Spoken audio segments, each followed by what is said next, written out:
अच्छे अच्छे महापुरुषों में इस प्रकार की एक सजगता, चौकन्नापन, किंचित व्याकुलता तो देखी गई कि भाई कोई अच्छे महापुरुष साधु मिले तो उसे हम उत्तराधिकारी बनाएं उत्तरावस्था में। वैसे ही ये हट कर रहा है कि महाराज मुझे संतान दे दीजिए।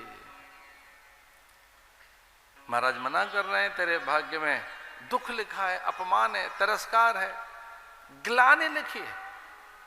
संतान तो होगी लेकिन संतान तुझे दुख देगी, कष्ट देगी।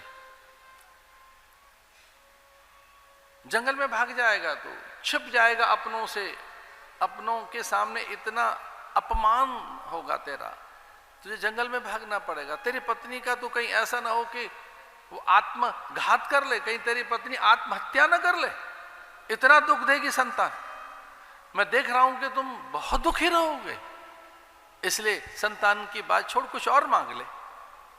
शत्रु संतान होने वाली है, दुख देगी, बड़ा अपयश मिलेगा, बहुत कष्ट मिलेगा, सहन नहीं कर पाएगा। रहने दे, जिद मत कर। अब वो कहने लगा महाराज नहीं, कितना ही कष्ट दे, कुछ दे, अपने तो कष्ट भी दे तो क्या है। अब आपके मुंह से निकला है कि संतान कष्ट देगी, तो एक बार कष्ट ही सही संतान दे दीजिए। तस्याग्रह समालोक्यम फल में कम से दत्तवान। बहुत जिद कर रहा है, चले ले जा, एक फल ले जा। तस्याग्रह, इतना आग्रह संतान के लिए, इतनी हट। गुरुदेव प्रसन्न हो गए, उन्होंने कहा कि ये जो फल है इससे प्रज्ञावान एक योगी, त्रिकालदर्शी, वीतराग महापुरुष की प्राप्ति होगी। सामान्य पुत्र नहीं होगा, वीतराग होगा, योगी होगा, त्रिकालदर्शी होगा, साक्षात्कार संपन्न, भगवत साक्षात्कार संपन्न सत्पुरुष होगा, सदाचारी होगा, वेदाभ्यासी होगा, वो सभी विद्याओं में निष्णात होगा। उसके दर्शन मात्र से वंध्या स्त्री ही एक प्रकार से गर्भवती, उनमें शुभ लक्षण हो सकते हैं। अभागे में भाग्य जग जाएगा। क्रूर ग्रहों से जो पीड़ित होंगे उनके ग्रह शांत हो जाएंगे। ये सामान्य पुरुष नहीं होगा। तस्याग्रह समालोक्यम फल में कम से दत्तवान। साधु ने फल निकालकर उसके हथेली पे रख दिया, जा अपनी पत्नी को दे देना।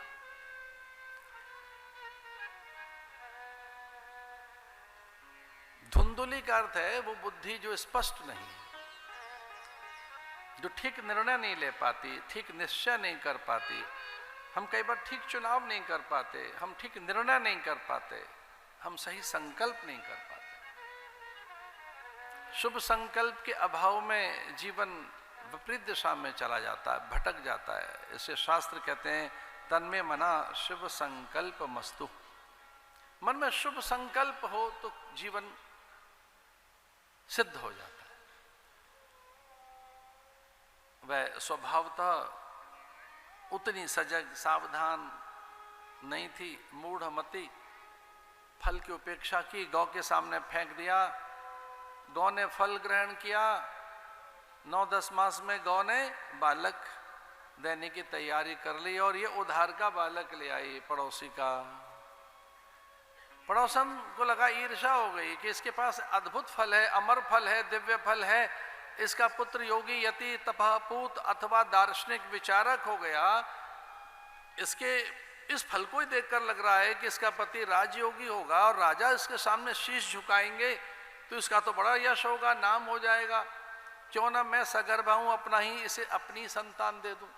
ईर्ष्या के वशीभूत पड़ोसन ने अपना पुत्र थमा दिया, ये कहकर कि वृद्धावस्था है, इस अवस्था में अगर तू पुत्र जनेगी, संतान देगी, कहीं तेरे प्राण न चले जाएं, तेरा सौंदर्य चला जाएगा, अस्वस्थ हो सकती है, तू कोमलांगी है, गर्भ के बड़े कष्ट होते हैं, गर्भ रहने दे, मैं अपनी संतान तुझे दे दूंगी, इस फल को फेंक। इस प्रकार से धुंधुकारी नाम का एक बालक पड़ोसन का उसने उधार ले लिया और मिथ्या प्रचार कर दिया कि ये मेरा ही बालक है। और उधर गाय ने 9-10 मास के बाद सुंदर से पुत्र को जन्म दिया जिसका नाम गौकर्ण रखा गया। अजानुबाहु, कंबु ग्रीवा कंठ, लंबे कान, समाधिस्थ सत्पुरुष। अभी बालक जन्मा ही था के द्वार पर यतियों का, साधुओं का झुंड आ गया और वो स्वस्ति वाचन करने लगे, मंगलाचरण करने लगे, वेद ध्वनि गुंजरित हो गई आत्मदेव के द्वार पर।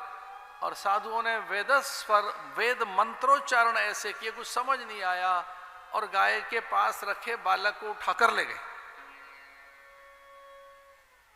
और उनके हिस्से में वो धुंधकारी ही रहा, धुंधुली, धुंधली, जो बहुत स्पष्ट नहीं। ये जो धुंध है अथवा कोहरा, इसे मिस्ट और फॉग कहते हैं, ये तो उत्तर भारत में अभी देखा जा सकता है। धन्य है कि मेरा वहां से हवाई जहाज उड़ सका, कि मैं ठीक समय पे आपके यहाँ पहुंच सका। अन्यथा तो कल कोई दिल्ली से कोई फ्लाइट ही मूव नहीं हुई है, कहीं इतनी धुंध है, कुछ दिखाई नहीं दे रहा है। तो जब कुछ न दिखाई दे उसका नाम है धुंधुली। जब न पथ दिखे न पाथे, और कुछ जब दिखे नहीं, लक्ष्य नहीं दिख रहा होता।